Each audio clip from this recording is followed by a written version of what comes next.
So he had a bad temper. He had an interest in violence, and that interest contributed to why other kids thought that he was scary, which alienated him from his peers.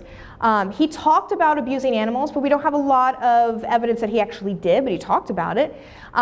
He talked about killing his peer Jacob. Jacob was the MVP of the football team.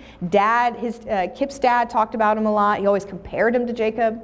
And Kip liked Jacob's girlfriend, all right? He was obsessed with knives and guns. One time he was playing with some friends, and his friends hid one of his knives on him. And he went ballistic. They scared them to death. They locked themselves in a room, and once he found the knife, he tried to stab them through the door. Okay? So some issues. Parents threatened to take the weapons away. Good. But he says, my guns are the only things that haven't stabbed me in the back. In 7th grade, he ordered how to build bomb books. In 8th grade, he was arrested for shoplifting, and he sneaks and buys an old sawed-off shotgun from a friend. Okay? And this is interesting. He's arrested for throwing rocks off a bridge and damaging cars, but when you look at the reports, it looks like he actually wasn't there. That he and his friend were on a trip, and his friend was actually doing it. He didn't actually engage, but he was still caught. And I couldn't ascertain from the report why he was looped into that. So he was referred for psychological treatment, and he had 2 suspensions from school for kicking students and throwing a pencil at another. Okay? These are excerpts and pictures from his diary. In June '97, they started taking Prozac, and his dad buys him a Glock. Okay? The reason for that is, I'm guessing, is that his dad had a really hard time connecting with him. So Kip showed an interest in guns. Dad had an interest in guns. So it's a hobby that we can build together. The problem was, besides multiple problems, but one of them is the fact that Dad doesn't know the arsenal that Kip is building on his own. Okay? And so a month later, he ends psychological treatment, but stays on the Prozac, not quite sure why, and he buys on his own a .22 from a friend. Okay? So he's got 3 weapons right now, plus a whole host of knives. Okay? In fall 1997, he stops taking Prozac. He makes a speech in class about how to make a bomb, and then his dad buys him another rifle. In '97, '98, you have the Pearl, Mississippi, the West Paducah, and the Jonesboro shootings. We don't know if Kip watched them on the news. We kind of assume that since it was highly publicized in the media, it could be. Contagion effect, maybe. So in May 1988, he arranges to buy a .32 caliber pistol from a friend. His friend's dad reports the gun stolen, or missing, and Kip and his friend are arrested at school. Okay? He's expelled from school for that incident, and he claims that he's extremely upset for disappointing his parents. His father tells him, "You disgust me," and he goes home, gets him out of jail, calls boot camp to enroll his son, and Kip shoots his father in the back of the head as he's on the phone. Mother comes home, and he shoots and kills her too. In the confession tape, which we'll hear, he talks about he shot her a couple of times. He shot her multiple times. Multiple times. After he kills both of his parents, he hides them away in the house. And the whole night, he's listening to the soundtrack to Romeo and Juliet, the really bad movie with Claire Danes, Leonardo DiCaprio, that really awful one. And it's on loop in his house. The soundtrack is very sad, melancholy music. And he's talking to his friends on the phone, having a good time, okay, acting like nothing's wrong. Dresses in a trench coat and a backpack, carried 3 guns and tapes a hunting knife to his leg. He shoots 27 students, 2 died, 25 were injured. The students actually tackle him in the cafeteria. He charges a police officer at the station with a knife wanting to be killed, so a suicide by cop scenario. And I think when we look at all the evidence, he probably was going to kill more students and kill himself too, but the students intervened beforehand. And there's a video that you can find online where the detective, after they question him, kind of takes him through the school, and you can kind of see his affect. There's nothing registered here at all. And you see that a lot, the 1,000-yard stare. So his psychiatric history, there's a learning disability, taken by itself, is no big deal, okay? But it kind of shows the fact that he had a lot of problems in school and probably got in trouble because of that, okay? Denied having any thought disorder in initial treatment. Okay, so that first time where he gets prescribed Prozac, Doesn't say he has any hallucinations or delusions, okay? And months before the shooting, his sister reports very positively on a trip about his behavior. He exploded in an English class in that same year, and he says, "Damn these voices in my head." And you'll hear on the confession tape that he says that exact same phrase. And when you look at some of the stuff that he picks out, it's almost as if he watched, and you'll see, he talks about X-Files. It's like he watched an episode of X-Files or opened up any book where someone talks about schizophrenia and took that information and tried to create that diagnosis. I'm not sure, but when you look at it, it's discerning. In fact, after he exploded in an English class, the teacher asked him what was wrong, what's going on, are you hearing voices, tell me what's going on. He says, I don't hear voices. The court psychiatric evaluation claimed that he had early onset schizophrenia. Some of the delusions were Chinese were going to invade America, Disney was going to take over the world, and ships were planted in his head. Disney really has taken over the world. At least in my house it has. KIPP reported hearing voices in the 6th grade that said you aren't worth anything. Now individuals with schizophrenia do have some of those voices, but that also a little bit sounds like our own self-talk too, right? That's hard to distinguish. He said that the voices said that you need to kill everyone in the world. He thought he was hearing, and this is what's interesting, is individuals with schizophrenia, they tend to know where their voices are coming from or who's saying it, for the most part, okay? He says, well, I'm hearing the devil, or maybe it's the government that was putting computer chips in his head and transmitting information via satellite. He said he heard 3 voices. A was authoritarian and told him what to do. B was rude and derogatory, and C kind of repeated what A and B told him. Then he reported he's tried to stop the voices by exercising. We didn't see a lot of that in KIPP when you look at the videos. He's not a big exerciser. Watching television and punching himself in the head, which is interesting because we don't see any report of the parents reporting that at any time. Maybe they did and it's just not written anywhere. He reported he stockpiled weapons and started preparing for the Chinese to invade America. He said, they are so huge, they have nuclear weapons, seemed like I would end up fighting them. I had lots of fantasies about fighting the Chinese. Fantasies, not delusions. He said maybe then sex criminals put chips in his head. And then he said, well, maybe the show X-Files proved that the government was experimenting with putting chips in his head, and maybe that's why, or that's how they're controlling me. So he's having different explanations throughout his evaluation. He reported he saw a man driving a van with bullet holes in it near his house, so in order to protect himself from this person, he started buying weapons. That's how he explained the weapon buying. So when we look at command hallucinations, in general, they occur in about only 1/3 of people who actually have auditory hallucinations. They tend to be resisted pretty well, but once again, he is a child, so maybe not for that age. They're intermittent at best, and they may be considered part of their imagination, and they tend to develop strategies to help mitigate them, okay? And so if he really was having those command hallucinations, it could have been that he was very young. But when you look at some of the evidence, I'm not quite sure if it really was early onset schizophrenia. He writes in his diary, I don't know who I am. I want to be something I can never be. I try so hard every day, but in the end, I hate myself for what I've become. My head just doesn't work right. I know I should be happy with what I have, but I hate living. I need help. There is one person that could help, but she won't. And I think he's referring to Jacob's girlfriend.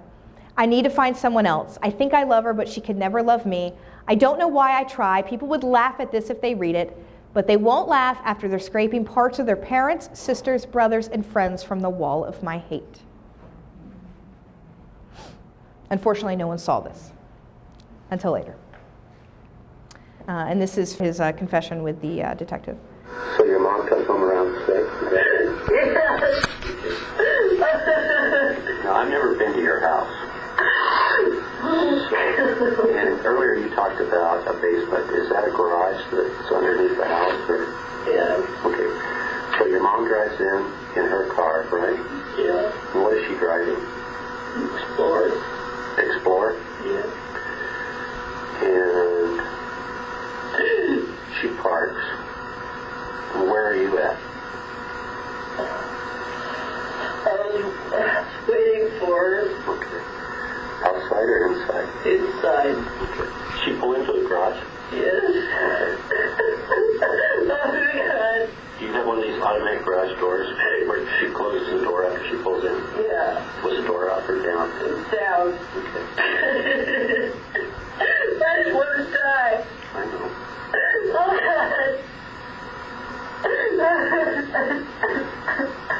So, you told me that your mom gets out of the Explorer and starts up the stairs from the garage or basement, is that right? Yes. Do you say anything to her? Yes. I told her I loved her.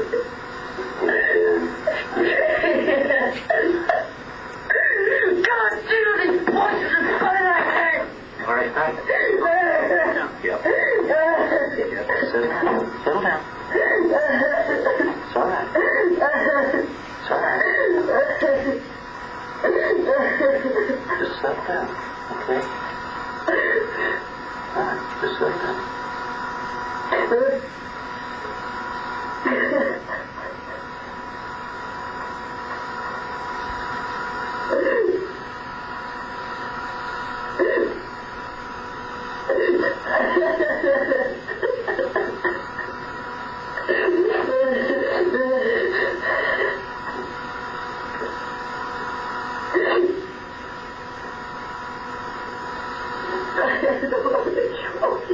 Okay. So how far were you from your mom when you shot her? I don't know. Okay. Earlier you told me you shot her twice. I shot her several times. You shot her several times? Because I dragged her out into the basement after I shot her. And she seemed like she was still alive. And I said that I loved her. And I shot her. I shot her again. She would know that I killed her. I love my mom. Okay, what do you hear there? Distress, obviously, right? What do you think of that emotion? Seemed real. Mm-hmm.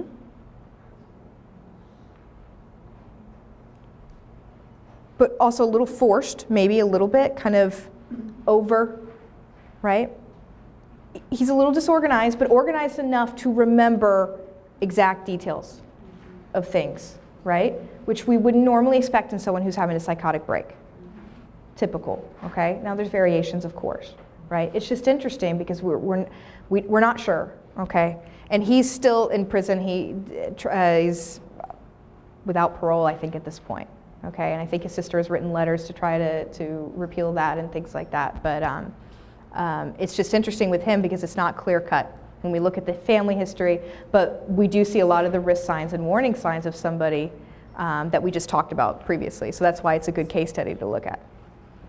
So some of the other behavioral signs, they could be the victim of being bullied, and we know that's a problem because bullying used to be on the playground, at school, and they would go home and they wouldn't see the other kids anymore. But now we're bombarded with Facebook, Instagram, Kik, Ask FM, all of these other websites and all these other social media apps that are bombarding these kids, and it's constant.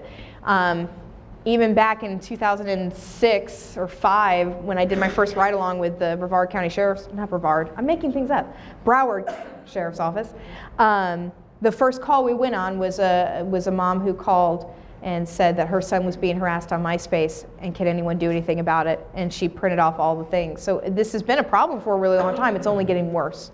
I don't have the stats for it here, but we know that it's a problem.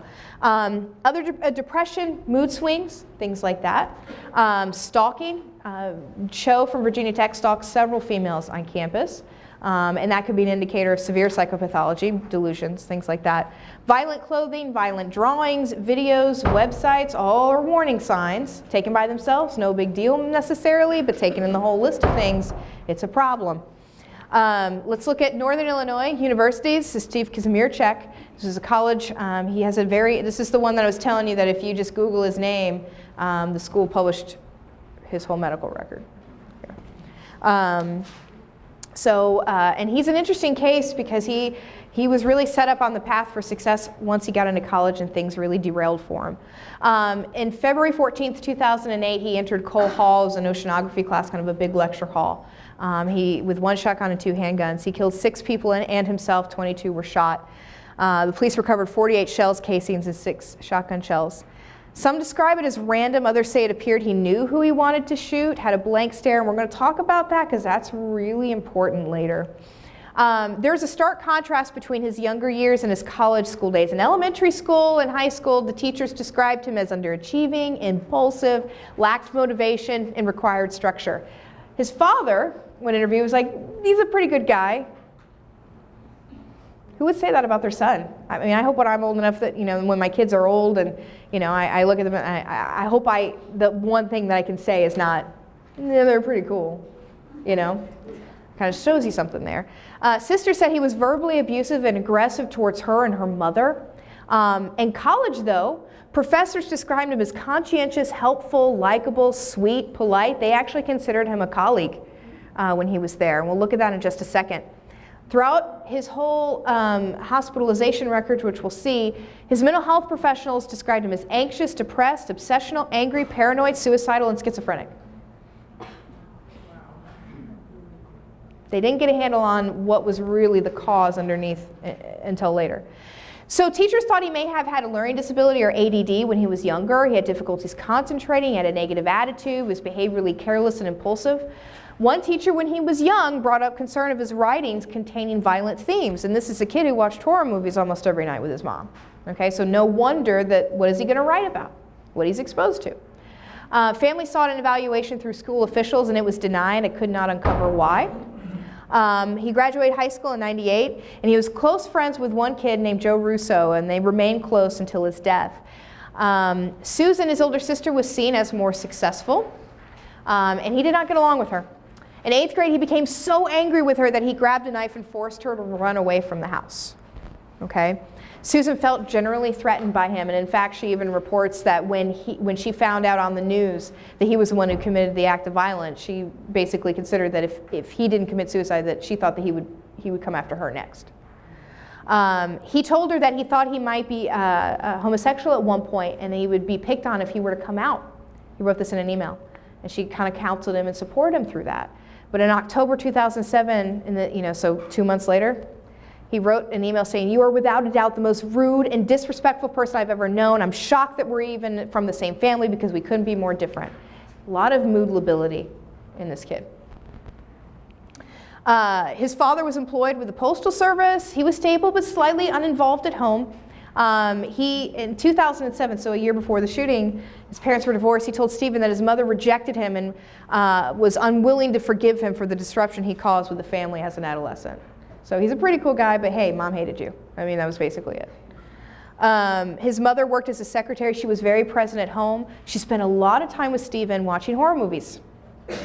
Conflicted and confrontational relationships during his adolescence with her. It is said that he blamed her for his many hospital visits and institutionalizations. She died of ALS in 2006, and that was really difficult for him because he had a lot of unresolved issues with her. He had a couple of police contacts. He was detained for reckless conduct after placing a Drano bomb on a neighbor's porch. No charges were filed because there was no damage to persons or property. He was then detained for criminal trespass after rummaging through a dumpster. He was contacted in '97, or police were contacted after he attempted suicide by an overdose of pills, and then he had left he ran away for 3 days, and his mother filed a missing persons complaint. Consistent behavioral problems. At 16, he had chronic anxiety, depression, and insomnia, and he had 7 incidents of suicidal gestures or attempted to commit suicide between December '96 and February '98, and we'll look at those. So these are the early hospitalizations. Overdose on Tylenol. On April 13, he goes into the hospital because he did 40 pills of Ambien and cut his wrist. The same day he gets out, he overdoses on another set of pills. I don't know which pills they are. He takes 250 milligram Depakote. Once again in January 10th, suicidal thoughts again, suicidal ideation and gestures in February, volatile mood swings, and suicidal ideation. A lot before the age of 18.